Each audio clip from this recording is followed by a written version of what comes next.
الحمد للہ رب العالمین والصلاة والسلام علی رسولہ الکریم وعلی آلہ واصحابہ ومن تبعہم بإحسان الی یوم الدین۔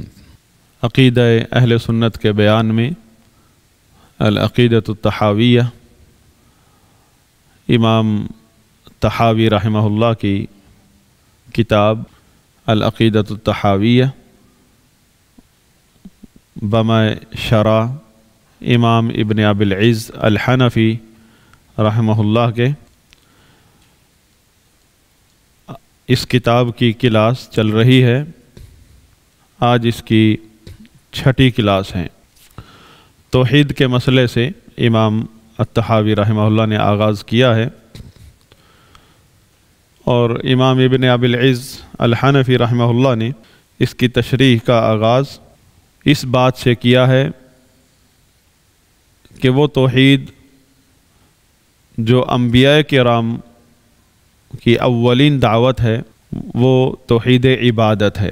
اس پر انہوں نے دلائل دیے اور اسی سے آغاز کیا ہے، اور اس پر انہوں نے متکلمین اور صوفیہ پر رد کرتے ہوئے یہ مسئلہ ثابت کیا ہے کہ اللہ کی معرفت میں سب سے پہلے جو بندے پر فرض ہے وہ ہے لا الہ الا اللہ محمد الرسول اللہ کی گواہی دینا۔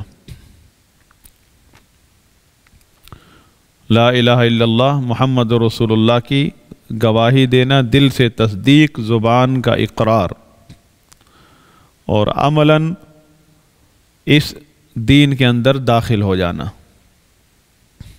یہاں سے آغاز کیا کیونکہ یہاں پر اہل سنت اور متکلمین کا جو بنیادی اختلاف ہے، متکلمین سے مراد ہماری یہ ایک مسلک ہے نظریاتی، جو کہ ہمارے ہاں پاکستان، ہندوستان میں اور بلکہ پورے عالم اسلام میں جتنے بھی اہل الحدیث کے علاوہ سنی فرقے کہلاتے ہیں، یا جماعتیں کہہ لیں، یا علماء کہہ لیں، یا مسالک کہہ لیں، ان سب کا جو بنیادی مسلک ہے وہ علم کلام ہے، جس کے 2 نام ہیں، اشعری، ماتریدی۔ اور ان کے علاوہ جو ہمارے ہاں روافض شیعہ کے نام سے مشہور ہیں حقیقت میں رافضی، ان کا مسلک معتزلہ کا مسلک، جو کتابوں میں معتزلہ کے نام سے پڑھا جاتا ہے، ان کا دراصل اللہ تعالیٰ کے ایمان کے چیپٹر میں ان کا جو عقیدہ ہے وہ معتزلہ کا عقیدہ ہے۔ اب کئی لوگوں کو یہ اشکال ہوتا ہے کہ ہم کتابوں میں یہ نام پڑھ رہے ہیں، مسلک تو ہے نہیں دنیا میں، یعنی علم کلام کا مسلک، فلسفہ کا مسلک اور معتزلہ کا مسلک، جبکہ حقیقت یہ ہے کہ وہ سب کے سب موجود ہیں اور اپنی پوری آب و تاب کے ساتھ مضبوط ہیں اور غالب ہیں، امت اسلامیہ پر غالب ہیں۔ اب ہم تو عوام الناس تو مسلک اہل سنت سے محبت کرتی ہے، اور یہ مسلک اہل سنت سے محبت ایک خوش آئند بات ہے، کیونکہ مسلک اہل سنت دراصل اس اسلام کا نام ہے جو رسول اللہ صلی اللہ علیہ وسلم پر نازل ہوا ہے۔ لیکن جو افسوس کی بات ہے وہ یہ ہے کہ ان اسلام سے محبت کرنے والی عوام امت مسلمہ کے ساتھ علماء سو نے بہت بڑا دھوکہ کیا ہے کہ لیبل اہل سنت کا لگا کر ان کو اہل سنت کے مخالف مسلک پر لگا دیا ہے، اور وہ ہے علم کلام اور منطق کا مسلک، اور دوسری طرف اہل بیت کی محبت کا دھوکہ دے کر معتزلہ کے کفری عقائد پر لگا دیا ہے۔ اہل بیت کی محبت کا دھوکہ دے کر، تشیع کا نام لے کر انہوں نے معتزلہ کے کفری عقائد پر لوگوں کو لگا دیا، جبکہ عوام الناس اس دھوکے میں پڑی ہوتی ہے کہ اہل بیت کی محبت کے وجہ سے وہ دھوکے میں آ جاتی ہے، اور اہل بیت کی محبت یہ اسلام کی تعلیمات ہیں۔ رسول اللہ صلی اللہ علیہ وسلم کے حقوق میں سے ہے کہ اگر اللہ کے رسول صلی اللہ علیہ وسلم کے ساتھ محبت پوری مخلوقات کی محبت سے، ماں باپ کی محبت سے بھی بڑھ کر ہے، تو آپ صلی اللہ علیہ وسلم کے جو رشتے ہیں، آپ کے جو اہل بیت ہیں، ان سے محبت کرنا بالاولا ہمارے لیے فرض ہے۔ ماں باپ کے حقوق میں اگر اس حد تک ہیں کہ ماں باپ کے فوت ہونے کے بعد ان کے جو دوست احباب تھے، جو جن سے وہ محبت کرتے تھے، ان کے ساتھ حسن سلوک کیا جائے، ماں باپ اور رسول اللہ صلی اللہ علیہ وسلم تو ایسی شخصیت ہے جن پر ماں باپ بھی قربان، ماں باپ پورا قبیلہ قربان، پوری برادری بھی قربان، سارا وطن قربان۔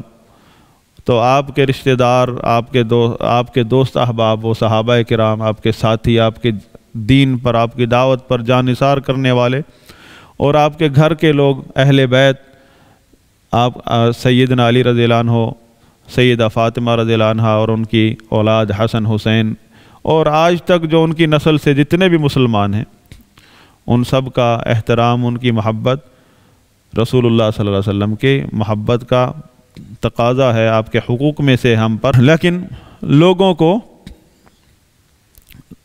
ان کی محبت اور ان کے اخلاص کا ناجائز فائدہ اٹھا کر لوگوں کو غلط راستے پر لگانے والے علماء سوء بکثرت ہیں۔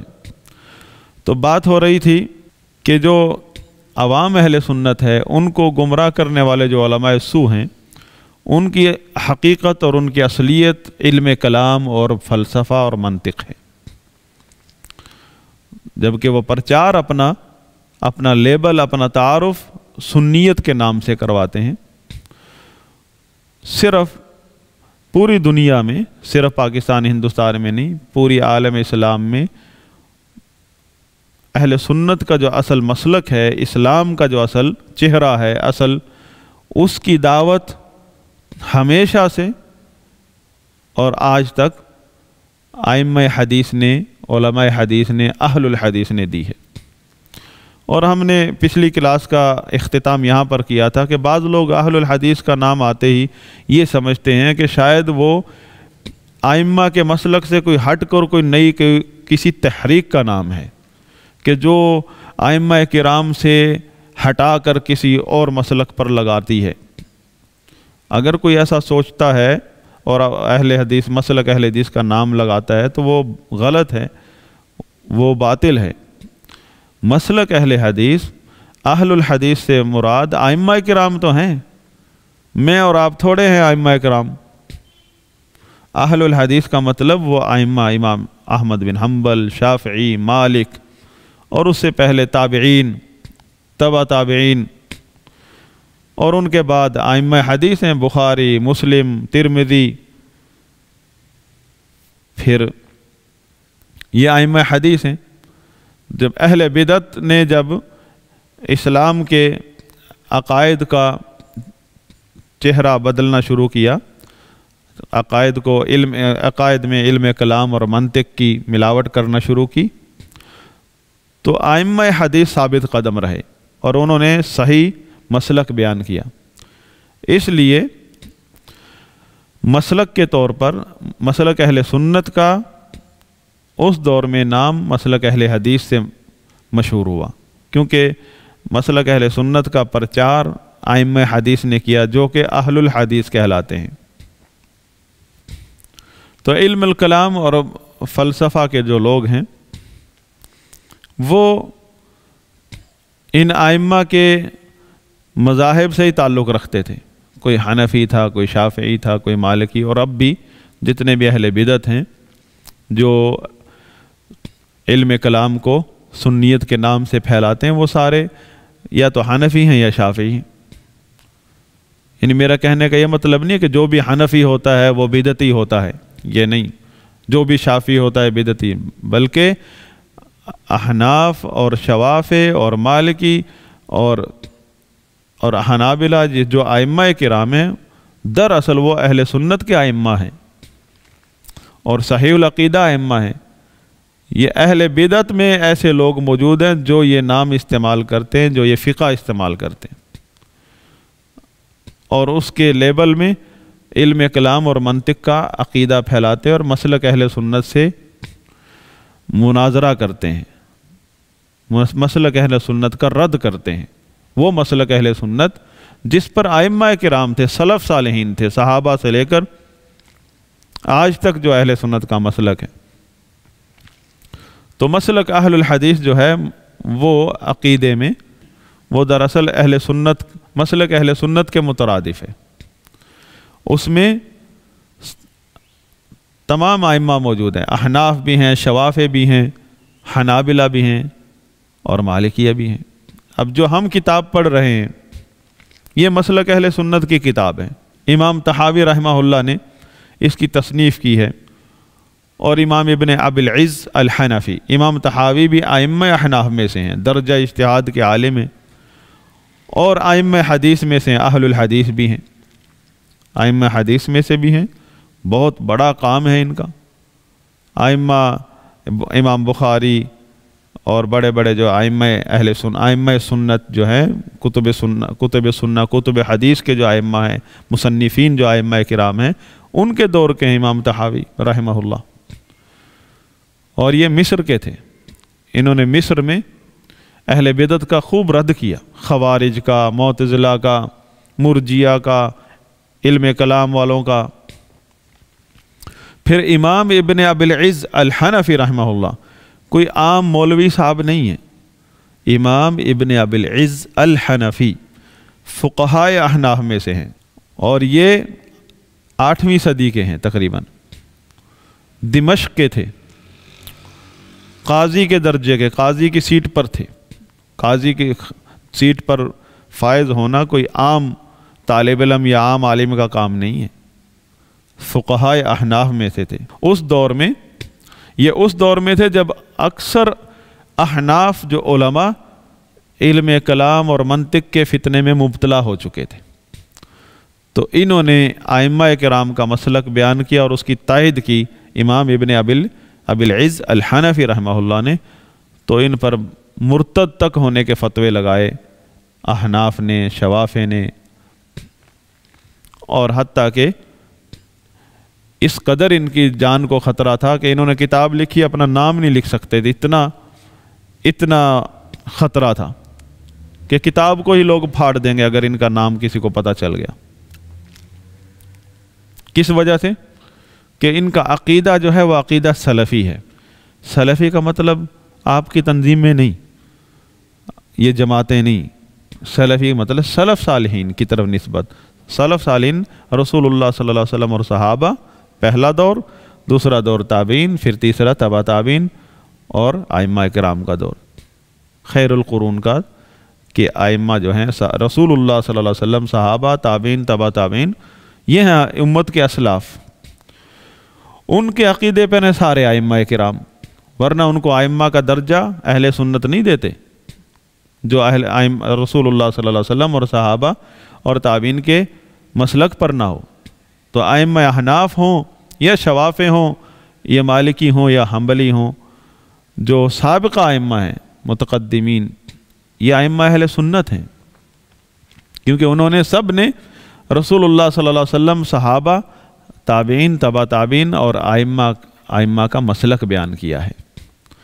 ان میں سے اب میں مثال کے طور پر آپ کے سامنے پیش کر رہا ہوں کہ جو کتاب ہم پڑھ رہے ہیں اس کی جو ایک متن ہے اور اس کی شرح ہے، تشریح ہے۔ متن تو چھوٹا سا ہے، جیسے نورانی قاعدہ ہو، چھوٹا قاعدہ ہے نا، اتنا سا ہے، لیکن اس کی تشریح ان دو والیوم میں ہے۔ پہلی جز یہ ہے، اسی طرح کا دوسرا والیوم ہے۔ یہ امام ابن ابی العز الحنفی رحمہ اللہ کی تشریح ہے اس چھوٹے سے متن پر۔ وہ متن ہے امام طحاوی رحمہ اللہ کا، جس میں انہوں نے آغاز میں بتا دیا کہ ھذا بیان عقیدت اہل سنت والجماعہ، یہ عقیدہ اہل سنت کا بیان ہے۔ آغاز کیا اللہ کی توحید سے، اور اس کی تشریح کی ہے امام ابن ابی العز الحنفی رحمہ اللہ نے، جن کی وفات ہے 792 ہجری، یعنی 8ویں صدی کے اینڈ میں، اختتام پر 8ویں صدی ختم ہو رہی تھی جب وہ وفات پا گئے۔ تو اسی صدی میں انہوں نے کام کیا نا، ایک صدی میں. تو انہوں نے جب دیکھا کہ لوگ جو احناف ہیں اور شواف ہیں، آئمہ کا نام لینے والے لوگ مسلک میں انحراف کر رہے ہیں، عقیدے میں نظریاتی طور پر جو ہے وہ بالکل اہل بدعت کے عقیدے پر چل پڑے ہیں، ایسے نظریات جن کے حاملین کو اہل سنت نہیں کہا جا سکتا. اور کیا ہے، صرف فقہ حنفی ہونے کی وجہ سے بھی ہم حنفی سنی ہیں، فقہ حنفی ہونے کی وجہ سے ہم سنی ہیں. اگر فقہ حنفی ہونے کی وجہ سے سنی ہوتا ہے بندہ، ابھی یمن میں جو حوثی باغی ہیں، پہلے وہ زیدی شیعہ تھے، اب وہ رافضی شیعہ ہو گئے ہیں اور فقہ حنفی استعمال کرتے ہیں. آپ اگر ان کی مسجد میں چلے جائیں، فقہ حنفی کے مطابق نماز پڑھتے ہیں اور ہیں رافضی. تو اب وہ بھی آ جائیں ہمارے ملک میں ایک مدرسہ بنا لیں اور کہیں ہم سنی ہیں اور پھیلائیں وہ رافضیت. تو یہی کام ہی نا اہل علم کلام منطق والوں نے کیا. فقہ حنفی کا تو خوب کام کیا، فقہ حنفی کہ یہ تو ایک فقہ کا کام ہے، ٹیکنیکل کام ہے، فتوے کا کام ہے. لیکن جو اصل جو مسلک، جو اسلام کا مسلک ہے وہ ہے عقیدہ. اس میں انہوں نے علم کلام اور منطق کو اپنا لیا، خوب جڑیں اکھاڑی مسلک اہل سنت کی، فقہ میں خوب بلڈنگیں تیار کر دیں. تو فقہ کا کام آپ چاہے آسمان تک پہنچا دیں، جب تک آپ مسلک اہل سنت کے عقیدے کو نہیں تسلیم کریں گے اور اس کی خدمت نہیں کریں گے، آپ نے سنیت کا سے آپ کا کوئی تعلق نہیں ہے. سنی ہونا، سنیت، اس کا مطلب ہے کہ اس اسلام پر ہونا جس پر رسول اللہ صلی اللہ علیہ وسلم اور صحابہ ہیں. تو میرا کہنے کا مطلب مسلک اہل حدیث جو ہے اس میں اس طرح کے ائمہ کرام موجود ہیں. احناف بھی ہیں، شوافع بھی ہیں، مالکی بھی ہیں. ائمہ کرام نہ تو یہ تقلید کی دعوت دیتے ہیں، تقلید کے بارے میں بھی ان کا نظریہ وہی ہے جو علماء اہل حدیث کا ہے. مثلا جس امام کی ہم کتاب پڑھ رہے ہیں، امام ابن ابی العز الحنفی 8ویں صدی کے فقہائے احناف میں سے ہیں. آج بھی دیگر مدارس جو ہمارے ہاں کراچی میں موجود ہیں یا موجودہ جو احناف ہیں، اگرچہ وہ علم و کلام سے تعلق رکھتے ہیں، ان کا ذکر تو آئے گا نا.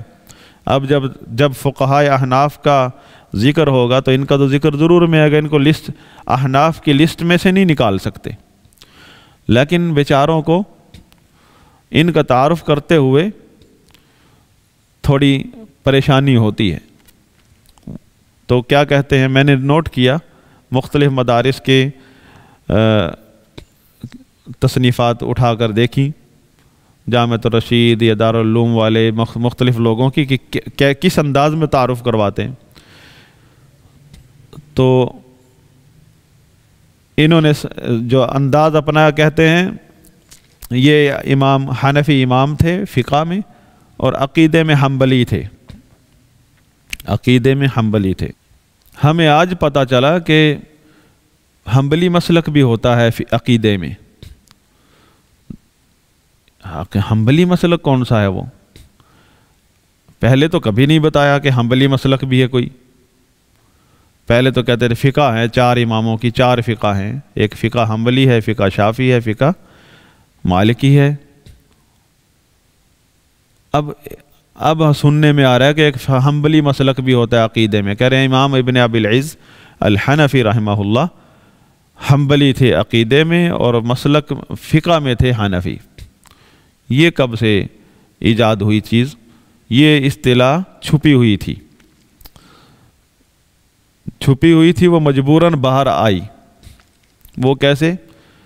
احمد بن حنبل رحمہ اللہ. احمد بن حنبل امام طحاوی سے بھی پہلے کے.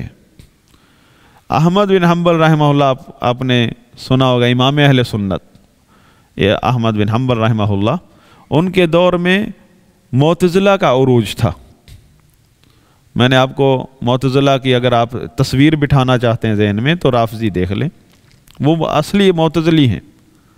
ہمارے ہاں جو روافض ہیں، جو شیعہ کا نام لے کر زندگی بسر کرتے ہیں، شیعہ اور چیز ہوتی ہے، رافضی اور چیز ہوتی ہے. رافضی در حقیقت معتزلی ہے۔ آپ اس دور میں معتزلی کا روپ کیا تھا؟ آج کے دور میں معتزلی کا روپ ہے تشیع، روپ دھارا ہے اس نے۔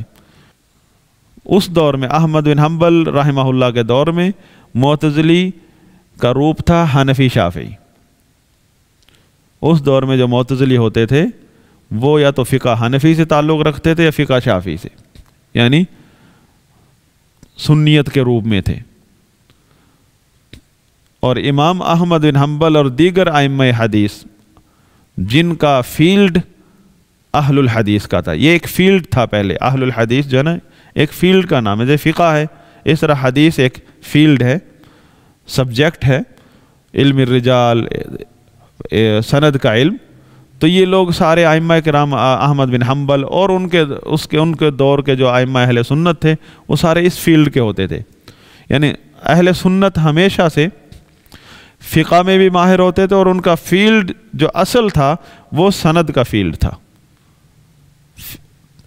اور وہ اس لیے کہ سند جو ہے نا وہ ہر بات کی سند رسول اللہ صلی اللہ علیہ وسلم، صحابہ، تابعین تک، یعنی اڑی اڑائی باتیں نہ پھیل جائیں، تو وہ اس کے پیچھا کرتے تھے، سند کا پیچھا کیا کرتے تھے، اور یہ اہل الحدیث کا کام تھا۔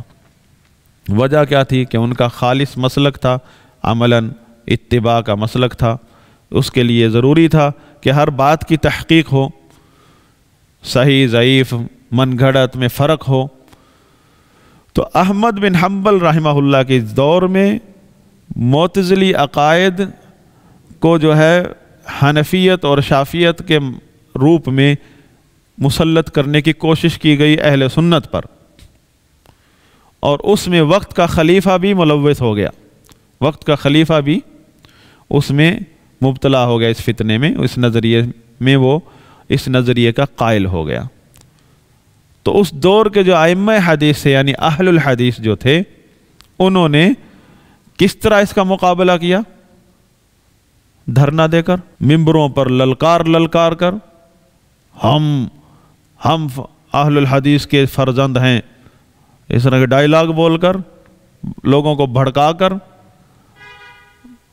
یا کوئی کالم کتابیں لکھ کر، یعنی کتابیں لکھ کر خلیفہ کے خلاف کتابیں لکھیں، عقیدہ اہل سنت کے دفاع میں لکھیں، اور معتزلہ کے رد میں بھی لکھیں، لیکن خوارج کا راستہ نہیں اپنایا۔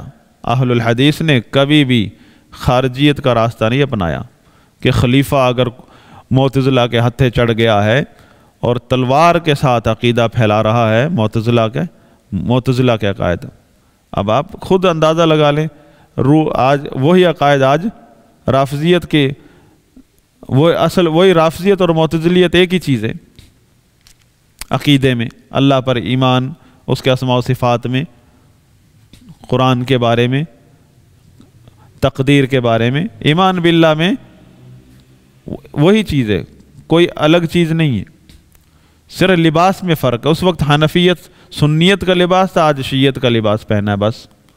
اب سب ڈرتے ہیں کہ کہیں شیعت مسلط نہ ہو جائے۔ شیعت کی جو آج حقیقت ہے اس دور میں وہ حقیقت مسلط ہو چکی تھی، وہ آپ کے روپ میں، حنفیت کے روپ میں، لیکن اہل الحدیث نے اس کا کس طرح سامنا کیا؟ ثابت قدمی، صبر کے ساتھ۔ صبر ثابت قدمی کا نام ہے، کہ اپنے عقیدہ، سب سے پہلی بات ہے کہ آپ نے وہ عقیدہ نہیں چھوڑنا ہے جو حق ہے، اس پر ثابت قدمی دکھائیں، اور جب خلیفہ آپ سے بات کرے آپ کو وہ عقیدہ چھوڑنے کی پر زور دے آپ پر، تو صاف انکار کر دیں، اس کے منہ پر انکار کریں، جس طرح احمد بن حنبل رحمہ اللہ نے کیا۔ پیٹھ پیچھے نہیں للکاریں، لوگوں کو نہ بھڑکائیں، ملک کا سسٹم نہ تباہ کریں، ریاست کے اندر بغاوت کی بدبو نہ پھیلائیں، خارجیت اس سے نمودار ہوتی ہے۔ پھر اپنی جان پر کھیل جائیں، کیونکہ ریاست کے بھی حقوق ہیں، حق کی خاطر جان پر کھیل جائیں، نہ ریاست کو نقصان پہنچے نہ آپ کے عقیدے کو نقصان پہنچے۔ اسلام زندہ باد، پھر ہوگا، اپنی جان کی خاطر، اپنے مفادات کی خاطر ملک کے امن کو بھی داؤ پر لگا دیں، لوگوں کے عقیدے کو بھی تباہ کر دیں، یہ کون سی اسلام کی خدمت ہے؟ یہ تو خارجیت ہے، کوئی اسلام کی خدمت نہیں ہے۔ اسلام کی خدمت اسلاف کی اتباع میں ہوگی۔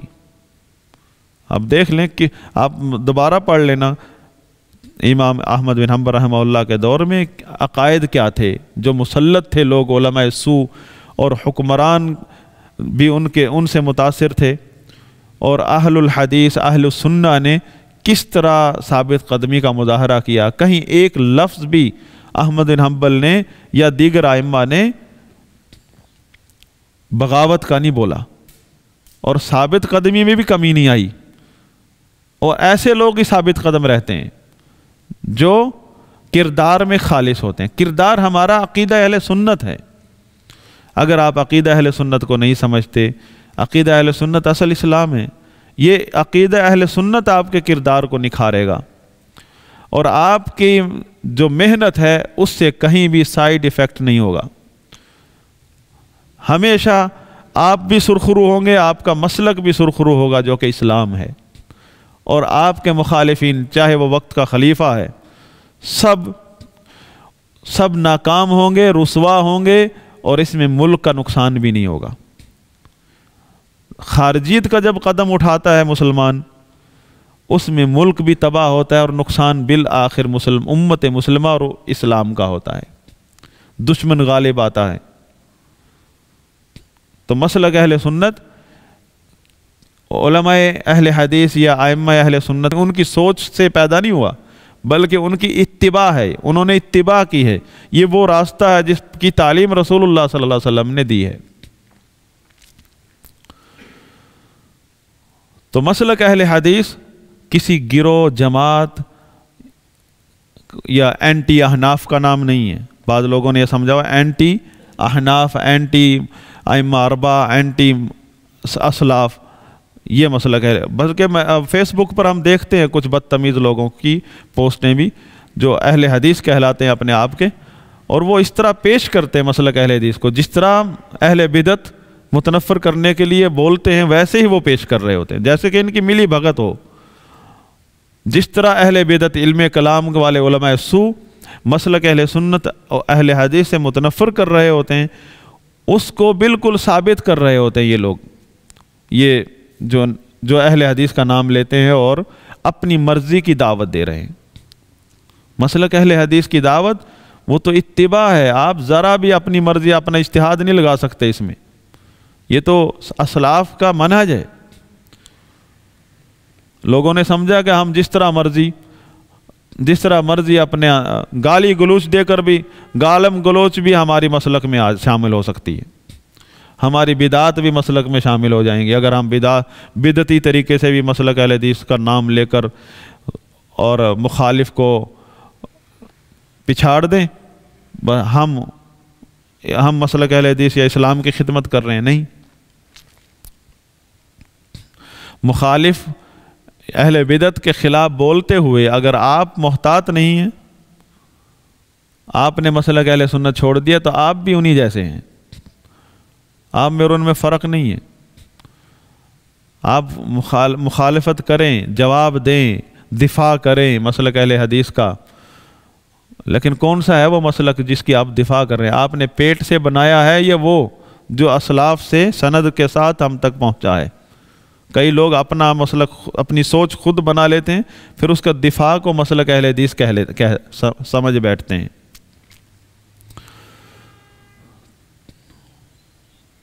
تو یہ جب ہم مسلک اہل سنت، مسلک اہل حدیث کی بات کرتے ہیں تو اس میں ہم اکیلے نہیں ہیں، اس میں جو ائمہ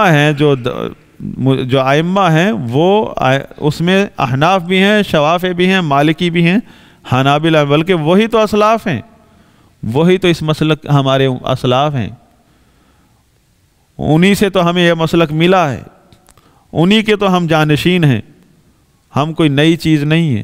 اگر ہم میں سے کوئی آدمی یہ نقشہ پیش کر رہا ہے کہ ہم کوئی نئی چیز ہیں، تو وہ نئی چیز، وہ بدعت ہے، وہ شخص بدعت ہے خود، جو مسلک اہل حدیث کو ایک نیا رخ دینا چاہتا ہے وہ نہیں دے سکتا۔ مسلک اہل حدیث اسلام ہے جس پر اسلاف تھے، اسلاف سے ہٹ کر آپ کوئی راستہ نیا بنا سکتے نہیں، وہ جہنم کو ہی جائے گا، کیونکہ ایک ہی راستہ ہے صراط مستقیم۔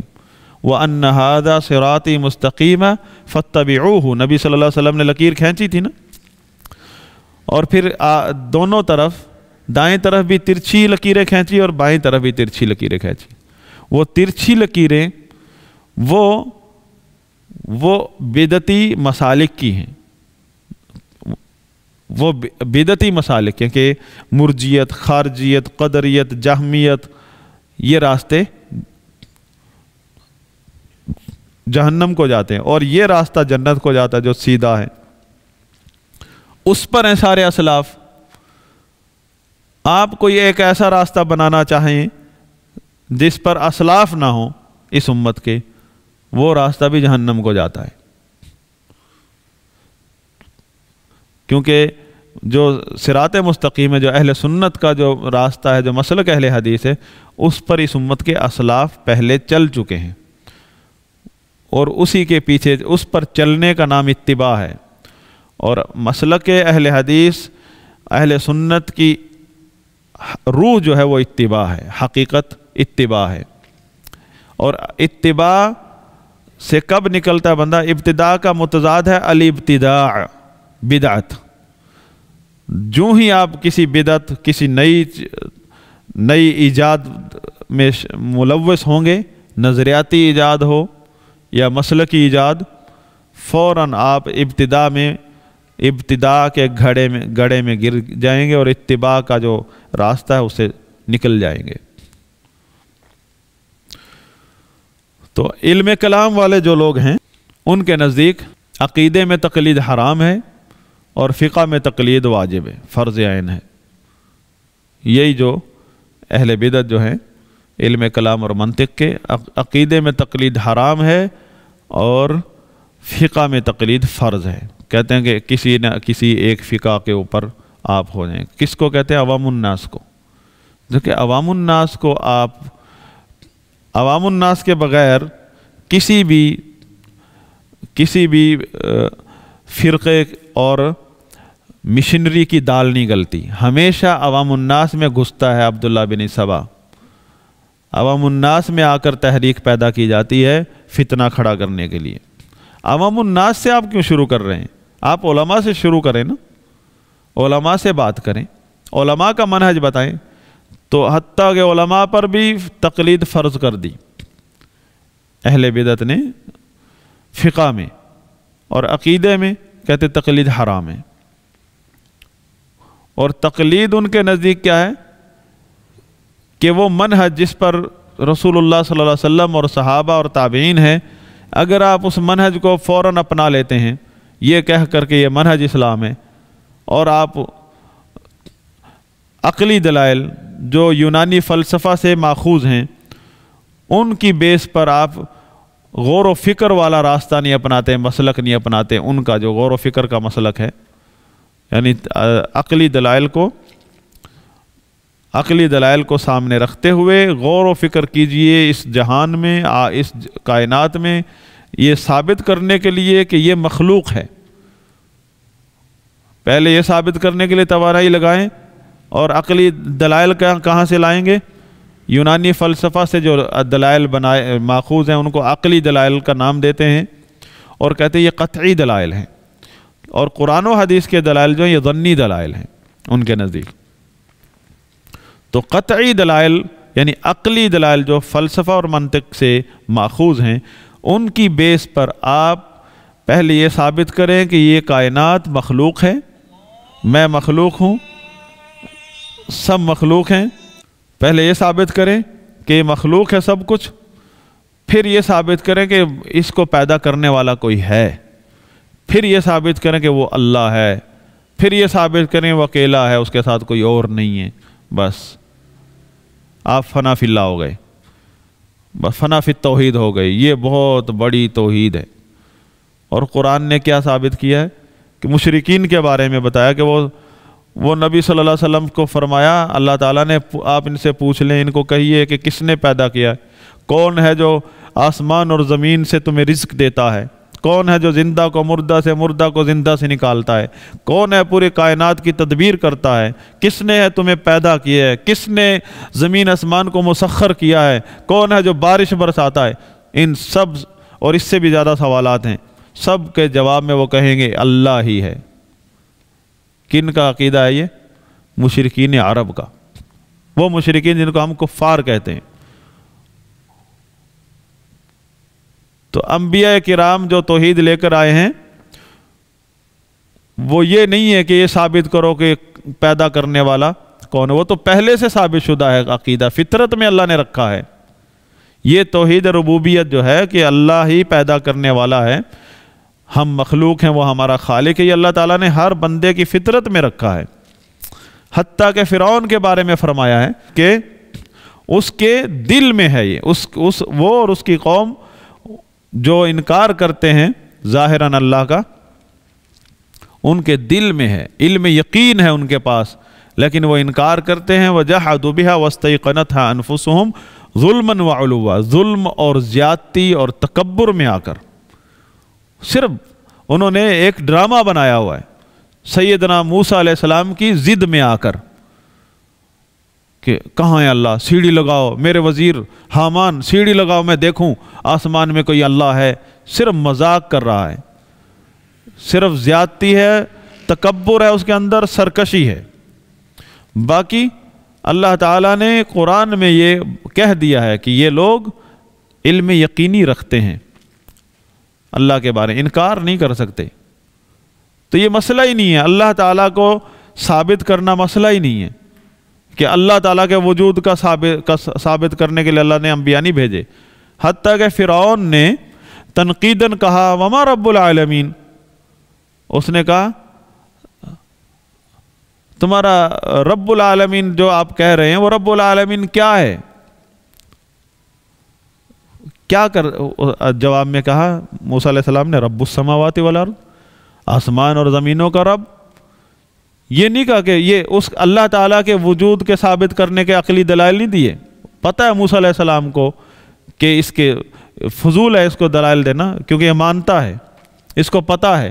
یہ جتنے دہریے ہیں آپ کے سامنے جو بنتے ہیں، ملحد بنتے ہیں، کہتے ہیں اللہ تعالیٰ کا وجود نہیں ہے، یہ سب جانتے ہیں، ان کے ساتھ الجھنے کی ٹائم ضائع کرنے کی ضرورت نہیں ہے۔ ان کے سامنے اللہ کی آیات پڑھیے، بس نشانیاں دکھائیے۔ موسیٰ علیہ السلام کا طریقہ دیکھیے کیا ہے۔ اس نے کہا وما رب العالمین، موسیٰ علیہ السلام نے جواب دیا رب السماوات والارض وما بینہما۔ فرعون نے کیا کہا؟ فرعون نے آگے سے مذاق اڑایا، انکار کر دیا۔ جیسے اس کا انکار جو ہے، امام ابن ابی العز الحنفی رحمہ اللہ فرماتے وہ ایسا انکار تھا کہ جیسے آپ کسی جان پہچان والے کو انکار کر دیں، میں نہیں جانتا کون ہے آپ، یا میں نہیں جانتا ان کو کون ہے، حالانکہ آپ جانتے ہیں اور جان بوجھ کر۔ اس کو تجاہل کہتے ہیں، تجاہل العارف، کہ جان بوجھ کر انجان بن رہا ہے۔ تو موسیٰ علیہ السلام نے بھی اب ٹائم نہیں ضائع کیا اس میں کہ نہیں وہی ہے وہی ہے وہی، یہ نہیں کہا۔ موسیٰ علیہ السلام کا جواب اللہ تعالیٰ نے دیکھے سکھایا کیسے، کہ ایسے لوگوں کے ساتھ بات کیسے کرنی ہے، اس میں نہ الجھیے، کیونکہ وہ جس چیز کا انکار کر رہے وہ آپ کا ٹائم ویسٹ کرنے کے لیے اپنی طاقت سے میٹنا چاہتے ہیں۔ یہ موسیٰ علیہ السلام نے اگلا جواب یہ دیا، اس نے کہا قال لمن حولہ الا تستمعون۔ جب موسیٰ علیہ السلام نے کہا نا، اس نے کہا وما رب العالمین، رب العالمین کیا ہے، کون ہے، کیا کرتا ہے؟ تو موسیٰ علیہ السلام نے جواب دیا رب السماوات والارض وما بینہما، جو آسمانوں اور زمینوں اور جو کچھ آسمانوں اور زمینوں کے بیچ میں ہے، سب ہر چیز کا رب ہے۔ وہ رب ربوبیت کے اندر تین چیزیں، بنیادی چیزیں، کہ وہ اسی نے ان کو پیدا کیا، وہی ہر چیز کو رزق دیتا ہے، جو کچھ بھی کسی کو ملا ہے، جو کچھ بھی کسی کو ملا اور جو چیز جہاں بھی لگی ہے، جہاں بھی فٹ ہوئی ہے، وہ اسی نے کی ہے۔ اور وہی تدبیر کائنات کرتا ہے، اسی کا فیصلہ چلتا ہے، اسی کا حکم چلتا ہے. جب ہر چیز کا اختتام بھی اسی کے حکم سے ہوتا ہے، ایکسپائر جو چیز ہوتی ہے اس کائنات کی اسی کے حکم سے ہوتی ہے. اگر اس میں سے کوئی چیز آگے بڑھتی ہے، اس میں اضافہ ہوتا ہے تو اسی کے حکم سے ہوتا ہے. بات ہی ختم کر دی. موسیٰ علیہ السلام نے ایک جملے میں پوری کائنات پیش کر دی سامنے. لائیے جواب. فزکس ابھی تک بھی اپنے اختتام کو نہیں پہنچی. جو کچھ بھی آپ کو فزکس سے کے ذریعے کا جو علم ہے وہ بھی اللہ کا علم، اللہ کا دیا ہوا علم ہے. اللہ نے دیا ہے تو آپ کو ملا ہے. اللہ نے پیدا کیا تو آپ کو دیکھنے کی صلاحیت دی ہے. یہ اللہ کی آیات کونیہ ہیں. اس کا مقصد تو یہ ہے کہ آپ کو مزید اللہ پر ایمان آئے، آپ کا ایمان مزید اللہ پر مضبوط ہو جائے. اس لیے نہیں ہے کہ آپ اللہ تعالیٰ کے انکاری ہو جائیں. اس نے مذاقاً کہا موسیٰ علیہ السلام کے بارے میں، اب ساری کچہری میں کہا الا تستمعون، دیکھو سنو کیا کہہ رہے ہیں، سنو. کوئی جواب نہیں تھا، بس دیکھو کیا کہا. تو موسیٰ علیہ السلام نے پھر اگلا جواب دے دیا. قال ربکم ورب آبائکم، تم جو جتنے بھی بیٹھے ہو تمہیں بھی پیدا اس نے کیا، تمہیں رزق بھی وہی دے رہا ہے، اور تمہارا ایک ایک کام جو تمہاری ایک ایک چیز کا وہ فیصلہ ادھر ہی سے آتا ہے. تم بیمار ہوتے اس کے حکم سے، شفا ملتی ہے اسی کے حکم سے. ساری ایک جامع بات تھی. وآبائکم، اور جو تمہارے باپ دادا گزر چکے وہ بھی اسی نے پیدا کی، اسی کی مخلوقات ہیں. تو کہنے کا مطلب یہ، موسیٰ علیہ السلام نے فرعون جو تھا اللہ کے وجود کا انکاری تھا ظاہراً، اس میں ٹائم ویسٹ نہیں کیا، ٹائم ضائع نہیں کیا، جس میں یہ علماء سو ٹائم ضائع کر رہے ہیں. علماء منطق و فلسفہ. موسیٰ علیہ السلام کا، نبیوں کا منہج یہ نہیں ہے کہ اس چیز میں امت کو لگا دینا، طالب علموں کو لگا دینا کہ اور فارمولہ کہاں سے لایا ہے؟ یونانی فلسفہ سے. یونانی فلاسفہ جو تھے وہ انبیاء تھے، وہ تو انبیاء کے دعوت کے دشمن تھے. ان کی عقل میں کہاں سے اتنی بصیرت ہے کہ وہ اللہ کی معرفت تک آپ کو پہنچا دیں؟ ان کے دماغی وسوسوں سے آپ نے ایک معجون بنایا ہے عقلی دلائل کا، اور اس سے آپ اللہ کی معرفت میں لینا چاہتے ہیں. تو آگے آئے گا اس کتاب میں آگے چل کر کے یہ لوگ کس حد تک گمراہ ہوئے، اللہ کی معرفت سے کس حد تک دور چلے گئے. تو اس کے بالمقابل علماء اہل سنت ائمہ حدیث کا منہج کیا ہے کہ سیدھا کہ وہ توحید جو انبیاء کرام لے کر آئے ہیں وہ ہے لا الہ الا اللہ. لہذا یہیں سے آغاز ہوگا. ہر بندہ لا الہ الا اللہ پڑھے، منہ سے اس کا اقرار کرے، اور لا الہ الا اللہ ایک علم ہے. فَاعْلَمْ أَنَّهُ لَا إِلَهَ إِلَّا اللَّهِ.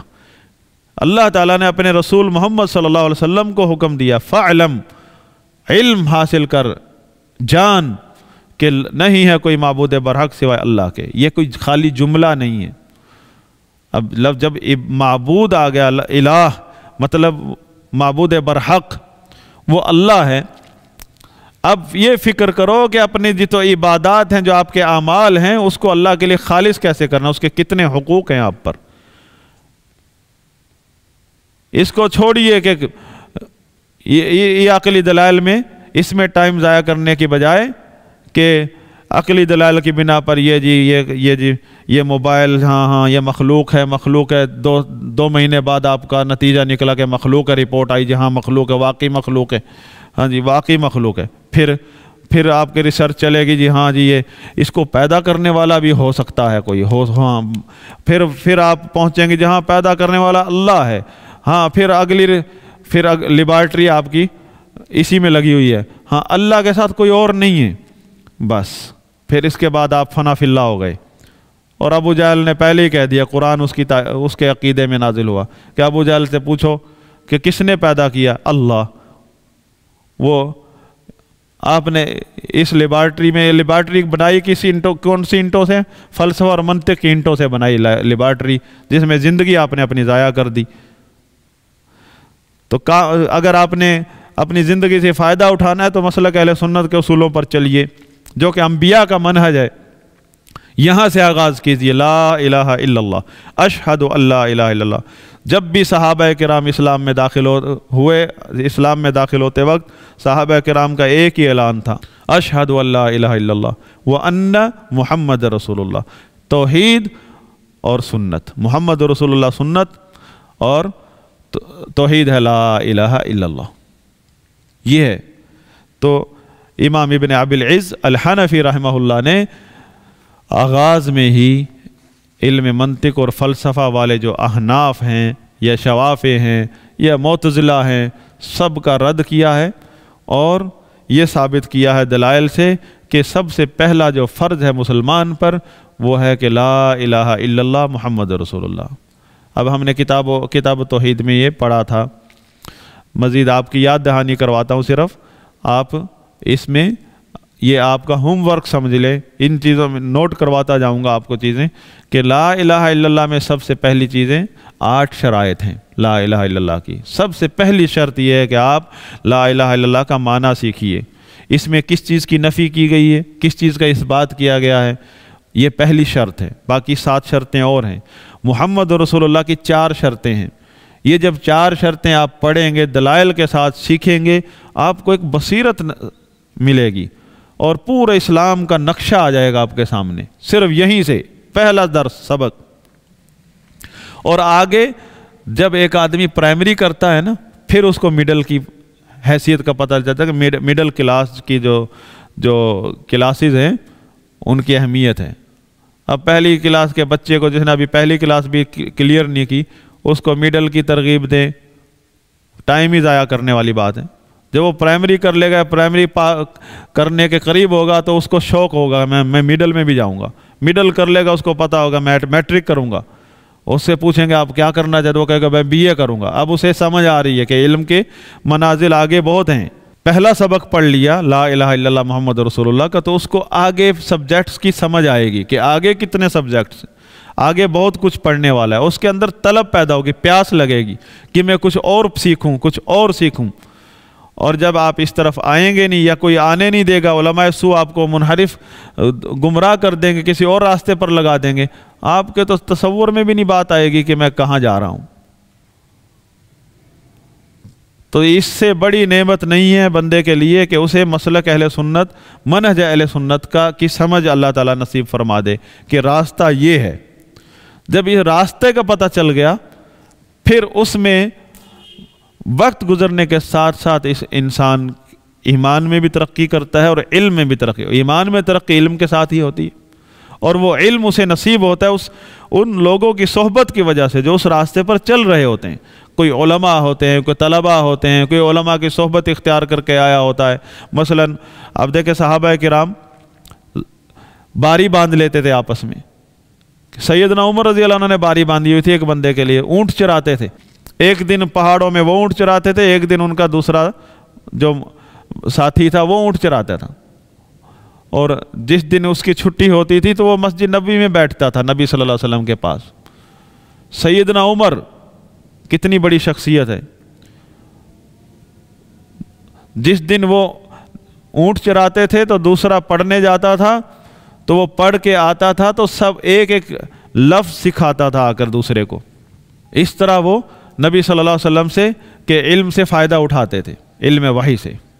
تو جب صراط مستقیم پر صحیح منہج پر لوگ آ جاتے ہیں تو پھر وہ، کیونکہ اس منہج یہ واحد ایک منہج ہے جس میں علم کا پرچار ہے، صرف علم کا پرچار، اور کوئی نہ جذباتی باتیں ہیں نہ آپے سے باہر ہونے کے دعوے ہیں۔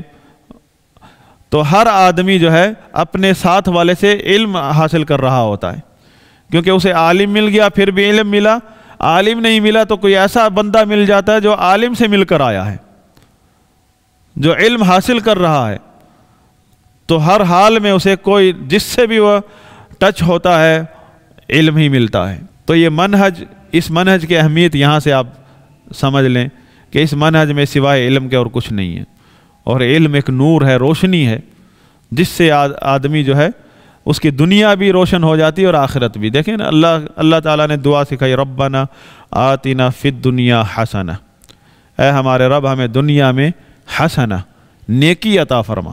دنیا میں آپ کا تو بزنس بھی ہو سکتا ہے، آپ جرنیل بھی ہو سکتے ہیں، آپ ملک کے کسی ملک کے گورنر بھی ہو سکتے ہیں کسی علاقے کے، تو آپ کی تو بہت کام ہے۔ تو ہر جس فیلڈ سے بھی آپ تعلق رکھتے ہیں، آپ کو اللہ تعالیٰ نیکی عطا کرے، نیکی عطا کر سکتا ہے۔ ہر فیلڈ میں آپ کو اسلام کی روشنی سے نیکی مل سکتی ہے۔ آپ کا ہر فیلڈ، آپ کا وقت، آپ کا ہر فیلڈ، آپ کا ہر وقت، آپ کا ہر لمحہ قیمتی بن سکتا ہے جب آپ صحیح منہج پر آ جائیں۔ وَفِي الْآخِرَةِ حَسَنَةٌ، اور آخرت میں بھی نیکی عطا فرما۔ وَقِنَا عَذَابَ النَّارِ، اور اصل مقصد، ہدف، کامیابی ہے کہ عذاب جہنم سے بچا لے۔ تو علم کلام اور فلسفہ کے جو لوگ ہیں، علماء سو ہیں، ان کے مقابلے میں جو ائمہ حدیث نے منہج دیا ہے وہ منہج انبیاء ہے۔ ائمہ حدیث نے منہج انبیاء کی پاسداری کی ہے، اس لیے اسلام کے مسلک کو مسلک اہل حدیث کا نام دیا گیا ہے، کیونکہ اس مسلک کی، اس اسلام کے صحیح منہج کی پاسداری کرنے والے ائمہ حدیث تھے، علماء حدیث، اہل الحدیث تھے۔ تو آج تک جو بھی مسلک اہل سنت صحیح اسلام پر چلتے ہیں ان کو اہل الحدیث کا لقب ملا ہے، اس مسلک کا نام ہی اہل الحدیث پڑ گیا ہے۔ مسلک اہل حدیث فقہ میں، اختلافی مسائل میں جنگ جیتنے کا نام نہیں ہے کہ جی رفع الیدین آمین، یا فقہ حنفی کا رد کر دیا، فقہ شافی کا اس بات کر دیا، فقہ شافی کا رد کر دیا، حنبلی کا اس بات کر دیا۔ یہ علماء کے ٹیکنیکل مسائل ہیں، وہ اس میں دلیل کی روشنی میں اتباع کرنا ہمارے لیے ضروری ہے، اور علماء اپنے اجتہاد کے تابع ہیں، وہ اپنے اجتہاد کی روشنی میں، دلیل کی روشنی میں وہ جو موقف اختیار کر لیں ان کے لیے ہر حال میں اجر ہے۔ اور ہم دلیل کے پابند ہیں، ان کے بعد والے لوگ دلیل کے پابند ہیں۔ کسی ایک امام کو پکڑ کے دوسرے ائمہ کو رد کر دینا یہ مسلک اہل سنت نہیں ہے۔ سب علماء نبی کے وارث ہیں، وہ ہمارے اسلاف ہیں۔ فتوے میں جس عالم سے بھی آپ کو دلیل مل گئی، مسئلہ شرعی مسئلہ فتویٰ مل گیا، آپ اس پر عمل کر سکتے ہیں۔ آپ اس میں مناظرے قائم کرنا آپ کا کام نہیں ہے کہ جی ہمارے عالم نے تو یہ فتویٰ دیا، آپ اس عالم نے کیسے فتویٰ دیا، دونوں کی جنگ کرا دی، مرغوں کی لڑائی۔ یہ مسلک اہل حدیث نہیں ہے، نہ یہ مسلک اہل سنت ہے۔ تو سب کا کام یہ ہے کہ وہ اسلام کا منہج سیکھیں، علم کی طرف آئیں، اور علم کا آغاز توحید سے ہے۔ تو ائمہ حدیث نے یہ منہج انبیاء دیا ہے، منہج انبیاء، کہ انبیاء کرام نے ہر دور میں ہر نبی نے جو اصلاح کا کام کیا ہے وہ یہاں سے ہے، لا الہ الا اللہ، توحید عبادت، کہ نہیں ہے کوئی معبود برحق سوائے اللہ کے۔ یہ خالی نعرہ نہیں ہے، نعرہ مارے اللہ مدد لکھ دیا اور پریشانی میں کہاں پھر رہا ہے، اللہ کے ساتھ بدگمان ہے، اللہ سے دعا مانگ کر بھی مطمئن نہیں ہے، توکل میں کمزور ہے، اللہ کے ساتھ انابت، خشیت، رہبت، محبت، خوف، یہ عبادات ہیں، دل کے اعمال ہیں، ان کی پرواہ بھی نہیں ہے۔ بس یا اللہ مدد کر، جھنڈا لگا کر خوش ہے، سمجھتا میں نے توحید قبول کر لی ہے، توحید میں نے نافذ کر دی۔ توحید عبادت کا مطلب یہ ہے کہ آپ اپنا ہر گھڑی اپنا محاسبہ کریں، کیونکہ آپ کے اندر یہ جو ڈیوائس لگی ہوئی ہے نا، یہ دل، یہ ہر وقت کام کرتا ہے، اور یہ آپ کے جسم کو اپنے تابع کر دیتا ہے۔ یہ کیونکہ نبی صلی اللہ علیہ وسلم نے فرمایا اگر یہ درست ہو جائے تو سارا جسم درست، سارے اعمال درست۔ اور اس کے جو اعمال ہیں نا دل کے، ان کا رخ اللہ کی طرف کرنا ہے، اور یہ بہت مشکل کام ہے، اس کو اخلاص کہتے ہیں، اخلاص العمل للہ۔ اس پر محنت کی انبیاء کرام نے یہ منطقی فلسفہ بحثوں میں مسلمانوں کو لگا کر ٹائم ضائع نہیں کیا، نعوذ باللہ۔ انبیاء کرام نے ڈائریکٹ آتے ہی فوراً پہلا سبق یہ دیا، لا الہ الا اللہ۔ اس کی ضربیں نہیں، اس کا مطلب علم دیا ہے کہ نہیں ہے کوئی معبود برحق سوائے اللہ کے، یعنی وہ عبادات جو آپ سے آپ کے اس جسم سے 5-6 فٹ کے جسم سے جو اعمال صادر ہوتے ہیں، اقوال اور افعال جو صادر ہوتے ہیں ظاہری اور باطنی، ان سب کو خالص کر لو اللہ کے لیے. اور خالص کرنے کے لیے پھر اصول بتائے ہیں انبیاء کرام نے، وہ توحید عبادت کے اندر سمجھائے گئے ہیں، علم توحید کے اندر ان کو سمجھایا گیا ہے. پھر اسماء و صفات، توحید اسماء و صفات کا علم ہے جس سے اللہ کی معرفت نصیب ہوتی ہے. تو پھر یہ جو ہے اعمال کا اللہ کے لیے خالص کرنا آسان ہو جاتا ہے. تو یہ اہم مسئلہ ہے جو جس پر اس امت کے جو اکثریت علماء کی جو اکثریت ہے وہ اس بات کو نہیں سمجھ رہی ہے، اس مسئلے کو نہیں سمجھ رہی ہے، سوائے علماء حدیث اہل الحدیث کے. اور ہمارے ہاں تو اہل الحدیث کہلانے والے بھی اس طرف نہیں آ رہے ہیں. میں اہل الحدیث کی بات کر رہا ہوں جو ائمہ کرام ہیں، جو نبی کے وارث ہیں ہر دور میں. ہمارے ہاں تو ایک وہ بازار لگ گیا نا کہ بس یہ عوام یہ سب اہل حدیث ہیں، لو جی یہ بھی سب اہل حدیث ہیں. یعنی اہل حدیث ایک فیشن چل پڑا، میں بھی اہل حدیث ہوں. اہل حدیث ایک عقیدہ ہے. اہل حدیث اس اسلام کا نام ہے جو رسول اللہ صلی اللہ علیہ وسلم پر نازل ہوا ہے. رسول اللہ صلی اللہ علیہ وسلم اور صحابہ کی سیرت کا نام ہے مسلک اہل حدیث. جو ائمہ کرام کے منہج کا نام ہے اہل حدیث. ائمہ کرام سے آپ کو کوئی لگاؤ نہ ہو، آپ کہیں میں ہی میں ہوں، یا میری بستی کا جو خطیب ہے، ہماری جماعت کا جو امیر ہے، پتہ نہیں کیا کیا بدعات ہیں، ان کو مسلک اہل حدیث سمجھ رہے ہیں. افکار کتنے گمراہ کن افکار ہوتے ہیں. کبھی ڈیموکریسی کو اپنا منہج بنایا ہوا ہے، کہیں خارجیت کے افکار لگے ہوئے ہیں، اور پھر بھی اہل حدیث ہے. مسلک اہل حدیث اس رجوع کا نام ہے کہ رسول اللہ صلی اللہ علیہ وسلم، صحابہ، تابعین کے منہج کی طرف، ان کے سوچ کی طرف، ان کے کنسپٹ کی طرف لوٹ جاؤ. اپنے جو بدعات ہیں ان کو چھوڑ دو. جو علاقے سے متاثر ہو کر آدمی کے اندر ایک رنگ بدل جاتا ہے، کسی چیز سے بھی آپ متاثر ہوئے اس تاثیر کو ختم کر دو. ایک تاثیر ہونی چاہیے، رسول اللہ صلی اللہ علیہ وسلم، صحابہ، تابعین، تبع تابعین، ائمہ کرام. اس منہج، اس اسلام کے رنگ میں رنگے جاؤ. یہ مسلک اہل حدیث ہے. اور اس مسلک کے اندر علم کا دروازہ، اس کی دعوت کا جھنڈا یہ ہے توحید. توحید بات ہوتی ہے. توحید یہاں کیا ایک بندے کا ایشو ہے کہ علاقے فتح کرنے، ایک بندے کا ایشو ہے کہ پاکستان فتح کرنے، ایک بندے کا ایشو ہے کرسی فتح کرنی. یہ تو انبیاء کا منہج نہیں ہے. یہ منہج کا داعی اپنے آپ کو اہل حدیث کہے اور میں اس کے ہاتھ پر بیعت کر لوں، مجھ سے بڑا بدعتی کوئی نہیں ہے. ہاں، میں اس کو اپنا امام سمجھ لوں، اپنا شیخ سمجھ لوں، اپنا عالم سمجھ لوں، مجھ سے بڑا بدعتی کوئی نہیں ہے. اور بدعت کیا ہوتی ہے؟ بدعتی اور کیا ہوتے ہیں؟ بدعتیوں کے سینگ ہوتے ہیں. تو لیبل لگانے سے اگر بندہ صراط مستقیم پر ہوتا ہے تو پھر لوگوں نے اہل سنت کا لیبل لگا کر قبر پرستی کا بازار گرم کر دیا. کسی نے اہل سنت کا لیبل لگا کر بدعات کا بازار گرم کر دیا. لہذا پہلا نقطہ ہے عقیدے کا، پہلا نقطہ ہے مسلک برحق کا، مسلک اہل حدیث، مسلک اہل سنت کا، کہ توحید جو کہ انبیاء کرام کی دعوت ہے اس کو سمجھو اور اس پر آ جاؤ. اس پر آ جائے. طالب علم بھی اس پر آ جائے، اس نقطے پر، اور معلم اور عالم اور داعی سب اس نقطے پر آ جائیں. جو بھی آئے گا وہ ہے اہل حدیث، وہ ہے اہل سنت، وہ ہے اسلام کا داعی، وہ ہے اسلام کا مجاہد. اور اس نقطے پر آنے کے لیے پھر ایک دفاعی پوزیشن بھی اختیار کرنی ہوگی کہ دفاع کرنا ہوگا، رد کرنا ہوگا بدعت کا، اور جتنے بھی افکار ہیں جو اس منہج کو، اس منہج میں رکاوٹیں ڈالتے ہیں، لوگوں کو گمراہ کرتے ہیں اس منہج سے، ان کو بے نقاب کرنا بھی ہوگا، ان کا رد کرنا بھی ہوگا، ان کو ٹھکرانا ہوگا.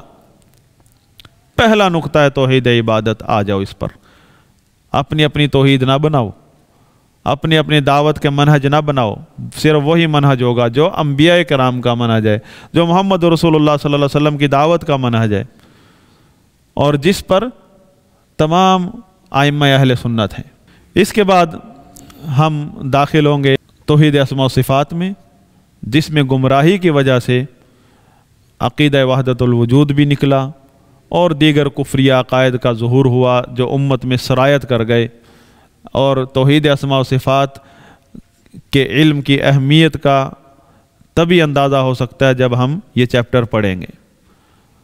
اللہ سے دعا ہے کہ اللہ تعالی ہمارے لیے علم نافع کا راستہ آسان فرما دے اور علم نافع سے ہمیں منور فرمائے۔ اللہم انا نسألک علما نافعا ورزقا طیبا وعملا متقبلا، اللہم آتنا فی الدنیا حسنہ وفی الآخرۃ حسنہ وقنا عذاب النار، اللہم اجرنا من النار، اللہم انا نسألک الجنۃ ونعوذ بک من النار، والحمد للہ رب العالمین۔